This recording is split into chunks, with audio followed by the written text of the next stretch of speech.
এক্ষুনি আপনার কি অবস্থা করতো বলুন তো? ইচ্ছা করে যদি ঠেকিয়ে দিত দাদা।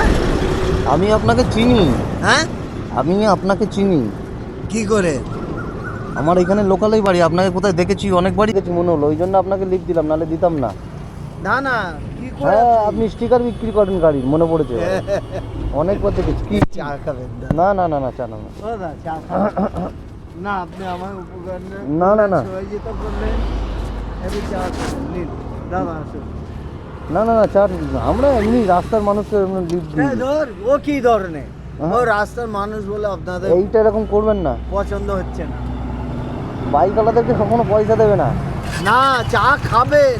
ঠিক আছে, আমি চা খাই না। এখানে যদি দোকান থাকতো তা আমরা দুজনে বসে খেতাম, ওটা আলাদা। আপনি রেলগেট, ছোট কেজিটা রেলগেটেও বিক্রি করতে। হ্যাঁ, ঠিক আছে, ও তো আমি ছোট্ট থেকে। আমার ওখানে বাড়ি, ছোট কেজিটা রেলগেটে, ছোট কেজিটা রেলগেটের ওখানে বাড়ি আমার। আর আমার বাড়ি হচ্ছে এই গজঘন্টার মোড়ে।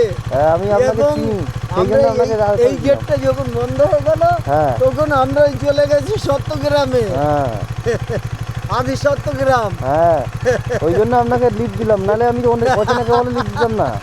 সে আলাদা প্রবলেম, হ্যাঁ, সেটা আলাদা প্রবলেম। ঠিক আছে দাদা, আসলাম, আমার দেরি হয়ে যাচ্ছে বুঝলে। হ্যাঁ, আসুন আসুন। হ্যাঁ, এই নিন, একটু চা খেয়ে নেন। না না দাদা, আবার অন্য এক সময়।